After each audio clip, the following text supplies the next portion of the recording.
Pra, duhet që të plotësoj... Jo në çdo rast, për shembull kujtohet në rastin e Tahirit, në mos gaboj, nuk u hoq imuniteti. Nëse unë po them pasi ndryshuan gjërat me reformën drejtësi e tjerë, përgjithsisht standardi ka qenë ky, që kërkesat e ardhura nga drejtësia janë, po themi,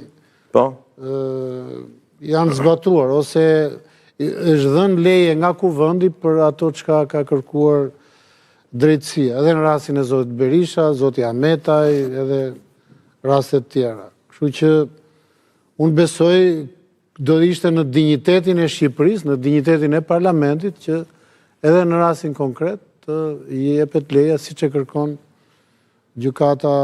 Por ju sot nuk mund të parashikoni një lëvizje të Ramës. Pra është e vështirë sot unë për vete kam besuar gjithmonë që në fund do të ishte, s'po themi detyruar, por besoj se do të zbatonte standardin.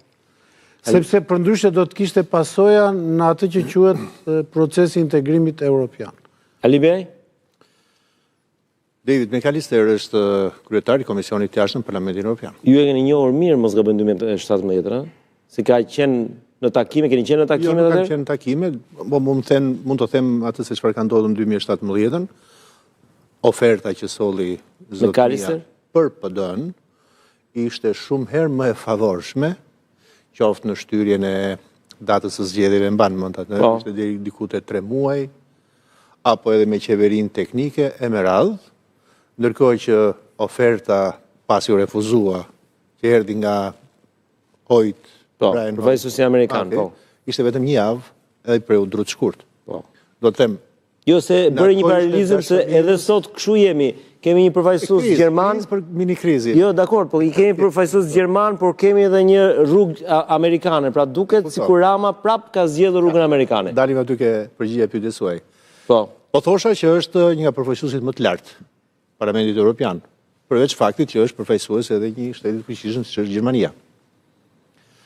Dhe prova më e madhe e gjendjes apo të raportit që Edi Rama, si personazh politik, ka mbas 13 viteve po bën në qeverisje, të përplasjes, të kursit të përplasjes që është futur me Brukselin së paku, flasim edhe për amerikanët, edhe sot.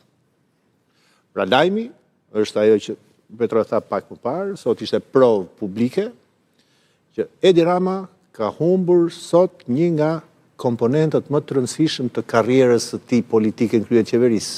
Ta kujtojmë. Që është? Ka qenë gjithmonë si njeriu i cili kishte raporte shumë të mira. Dhe i ka pasur, ta pranojmë edhe këtë. Ka shi edhe gjendjes ku ka qenë opozita. Në mënyrë parazitare ka përfituar. Ndaj sot i ka rënë një pjesë shumë e rëndësishme nga pjedestali që ai ka ngritur. Së dyti, u zyrtarizua nga fjalët e zotërisë që është në kurs përplasje me drejtësinë. Së treti, që integrimi evropian i këtij vendi është në rrezik. Pikë kritike, tha, është test kritik, çështja e zonjës Balluku. Dhe tha diçka tjetër, nuk është çështje gjyqësore, është çështje politike që qeveria mund dhe duhet ta zgjidhë. Pra i ka thënë Ramës që midis Ballukut dhe Brukselit zgjidh. B për B. Kjo është dilema që ka Rama sot. Të është Berisha bëja tjetër, Berisha. Ai nuk është ta bësh. Aty nuk thjesht, aty ka. Çdo të bëj Rama, nuk e di, analizë bëj. Jo, se këtu jemi për të analizuar, sepse ka evoluar dhe qëndrimi kryeministit, nga një... Sa duket, nuk më duket që ka evoluar. Po ne nuk prisnim në fakt që ai ta shqyrtonte çështje. Do ta shqyrtonte, sepse afatet po vinë në fund. Mund ta kalonte pa shqyrtuar dhe bindje kërkesa. Mund ta bëj edhe, mund ta shfuqizoj edhe gjysmën e kushtetutës për atë, votat e ka. Po flasim për një arsyetim racional, pastaj në irracionalitet mund do të diçka. Nuk di të them se çfarë do të bëj, por kuptoj diçka. Që? inkursioni që i shpejt që ka marrë për të shkuar deri në Washington, me shpresën e vakët se atje do të mund të gjejë ndonjë deriçk për të përfituar në një indulgjencë. S'është deriçka ajo, është dere shtëpisë bardhë tani, s'është Po deriçkë. flas për foton që mund të bëj. Nuk po flas për të. Edhe dere bordit Po flas- paqes është dere po flas madhe, për kam diçka përshtypjen. tjetër. Jo, s'po flas për foton. Po flas për idenë që ai mund të ketë krijuar në mendjen e vet, që duke shkuar në Washington, duke u treguar madje si një nga mbështetësit më të mëdhenj të bordit paqes, Po.